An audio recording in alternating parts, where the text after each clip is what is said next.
So for the third activity for Melody, I want to talk about just generally interactive whiteboard activities and how they can be effective. The example I have here of just one of them that I have is the song Doggy Doggy Where's Your Bone? This is a great activity for kindergarten and first grade. We're talking about high and low pitch, and then we're matching the pitch and introducing them to what that looks like on the staff. And as you can see in the picture with the doggy emojis, that I made that on PowerPoint, one slide. You know what I mean? I just made 2 lines, stuck the doggy for each of the thing, doggy, doggy, where's your bone? And then we talked about, well, the first doggy, doggy, is it high or is it low? As opposed to doggy, and they would say high or they would say low, and it would be wrong, and we would talk about that. So it was a great way for them not only to hear the high and low pitches, but also visualize the high and low pitches on the board.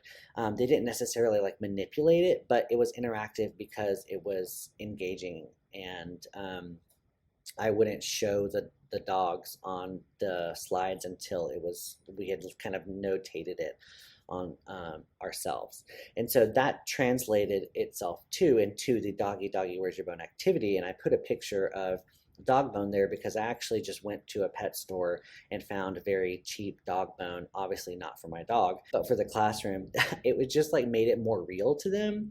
You could have printed out a picture of a doggy bone, maybe something like this image right here, and then used that, laminated that so to be used for multiple classes. But the dog bone, the real dog bone, it's just one of those rawhide dog bones that I purchased, was super effective because they were like, has your dog eaten this? It was just a fun little activity.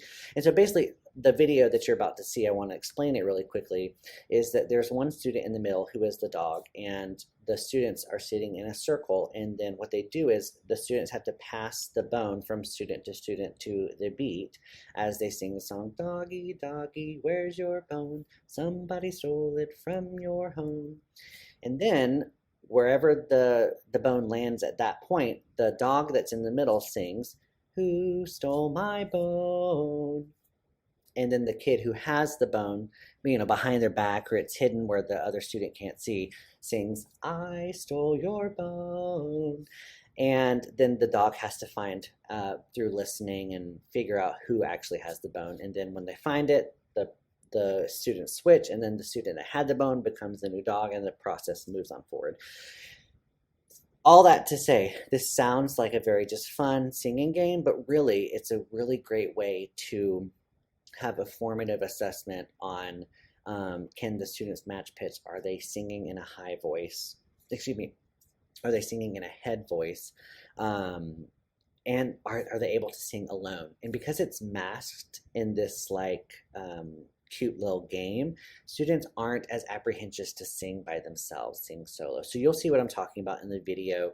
It's super fun. The kids love it. All the kids want to be the dog at the end of the day, and they always ask to do this activity, month after month after month after we do this activity. So hope you enjoy that.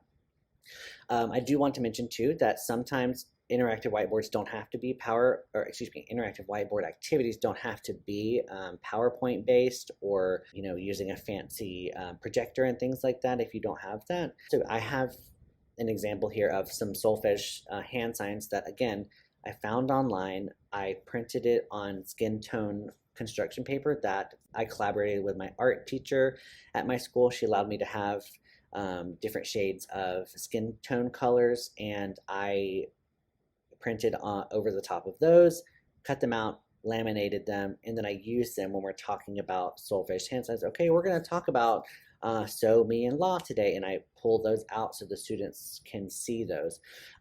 Those can be interactive whiteboard activities too. So don't be afraid if you're too like, oh, I'm not that tech savvy, I could never make one of those doggy kind of things. And don't be afraid to do cut and paper and do the same thing. Print out a picture of a doggy and manipulate it that way. Kind of like I did with the Witch, where I printed out pictures of witches riding broomsticks, and they manipulated those on the board or on the floor or on taped staff or whatever, just depending on, again, kind of morphing it to what you're able to do in your classroom and depending on your budget. So I hope you enjoy this example of the doggy doggy where's your bone for my classroom. Here we go.